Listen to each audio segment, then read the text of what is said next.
Well, hi everyone, welcome back to Katarina's Garage. My name is Katarina Lloyd, and well, today we are in front of a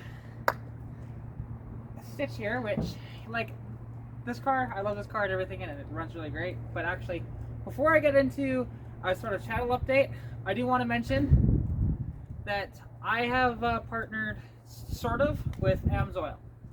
So, a friend of mine became a dealer, and he sent me some free stuff.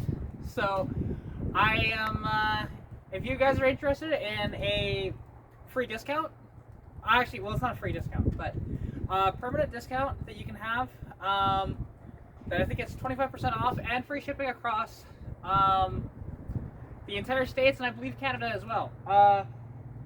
There will be a link in the description below. I'm sorry, I'm not used to doing these sort of ads like this, but yeah, if you're interested in that, go click on the link below. Anyways, so I do actually want to talk about though as well, like what it actually he sent me and what I'll be doing with some stuff, because I'll be testing some products and whatever else, and you know, seeing, does it work, does it increase performance, whatever else, right? Because like, for example, well, in here, let's see, like, what all did he send me here?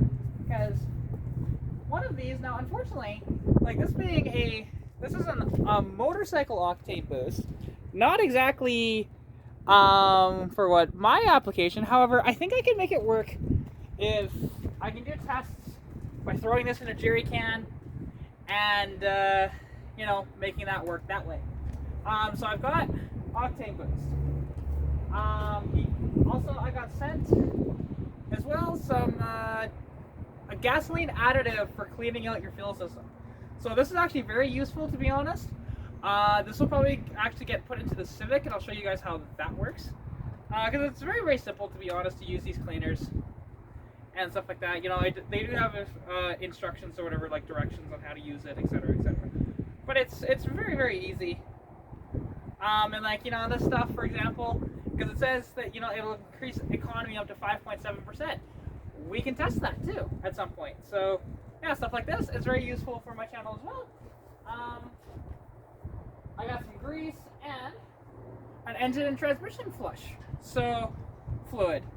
So this is actually nice for if you're doing an oil change on your car. It's not a bad idea every, I don't know, 40,000 kilometers or so to flush it out. You don't have to, but it is kind of nice because it does make a difference with how your car runs and how it performs. So engine and transmission flush stuff, very good to have. I'm not sure exactly how this stuff works 100%, but I'll figure it out because, to be honest, it shouldn't be that hard. So yeah, and then, you know, he also sent me a cool little magnet, so that's kind of nice.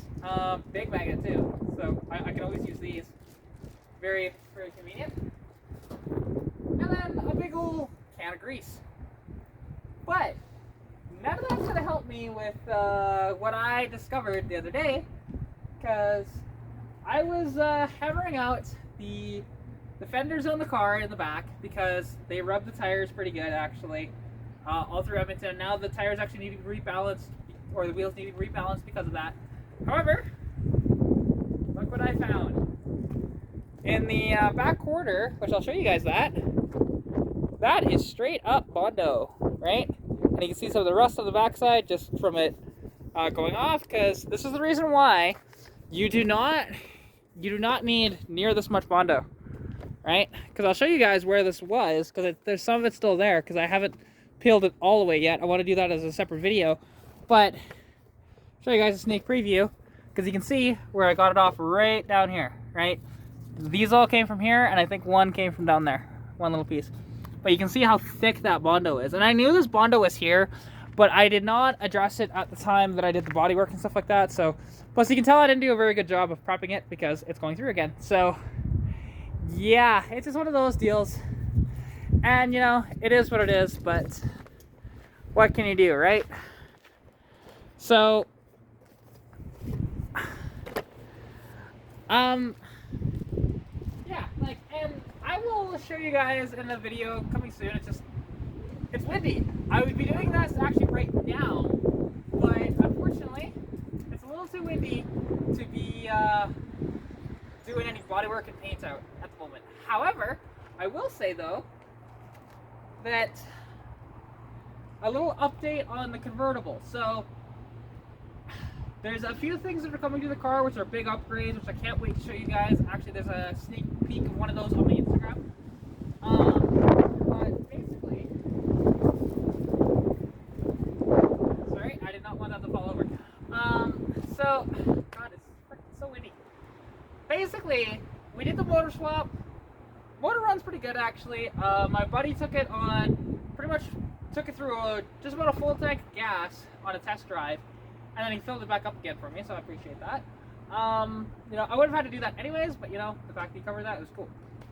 But that car, on the second leg of its test drive, you know, because it did about, I think he drove it about 300 kilometers or so.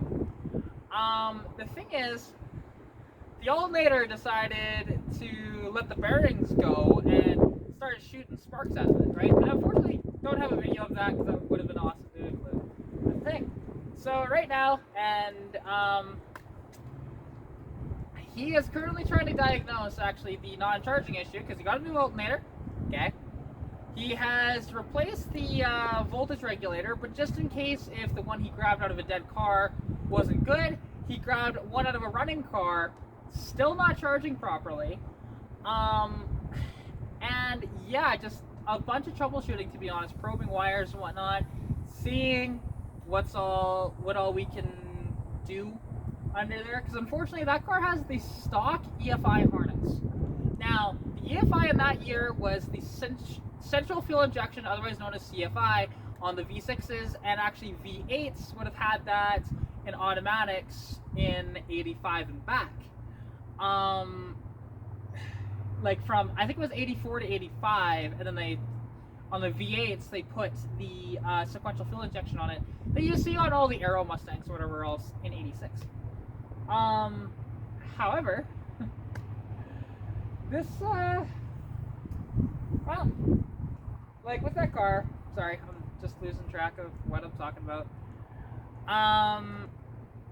So yeah, anyways, with all those wires, there's a bunch of extra wires for connections that are no longer on the car that we're just gonna have to clean up a bit, you know, just start chopping wires, see if that affects anything with it running, and then we'll have to go from there, because there might be a live circuit in one of those that we don't know about. We're also gonna have to find because there's gonna be inline fuses, right, in some of those wires, so we need to find all of those, replace them, see if that makes a difference in our charging system. If not, we might have to go about replacing the harness or just adding another ground on it, so that maybe that's the difference. It's just not as clean of a surface as it could be, so that's why it's not grounding properly and not charging the battery. Because when it's running, like when your car's running, your voltage should be around 14.5-ish volts. Well, the problem is right now, because like, while it's like just sitting around not running, should be around 12.4-ish, right? And the problem is, oh, it's at 12.4 when you start, like 12.44, I think. But then when you run it and you keep running it, it's at 12.06, which is not enough, especially when I have air conditioning that we're going to be reinstalling into the car, because we do have the compressor and everything, and all the stuff is there. We just need to get the lines, and it should work, theoretically. Because the AC did work in the old car, and it has the same connection, so it should work. And it's also converted to onboard 134, the entire system, so that compressor I don't think is, but that's not a big deal, to be honest. The compressor, you can run R134, you can run R12 through it, it doesn't matter. So yeah, it's kind of cool that way. It's the other components that make the difference in that. But yeah, so that's kind of where we're at with the cars at the moment. So there's bodywork going to be happening with this one, and you know, there's still mechanical issues with the other one. But it runs and drives fantastic, other than that charging issue. So my buddy is pulling his hair out because like wiring is his most hated thing, and unfortunately I'm not there to help him because I've been in isolation. Although now, I'm sure you could have figured out because I picked up that package. It would actually, that package has been sitting at Royal Services for a few days now, since last week. But actually when I came home, I think that was on Wednesday or Thursday, I think it was Wednesday. But yeah, so anyways, now though, my dad tested negative, so I can leave the house again, and I haven't tested positive. I've done a couple of tests myself, and I've been good. So yeah, that's good because I cannot get COVID again. It's just, that was rough the first time around. I'm not doing that again. So yeah, anyways, I appreciate everybody for watching. I hope you guys did enjoy this video. I apologize that it's not, like, I was hoping to get a different video out than this, but it happens, right?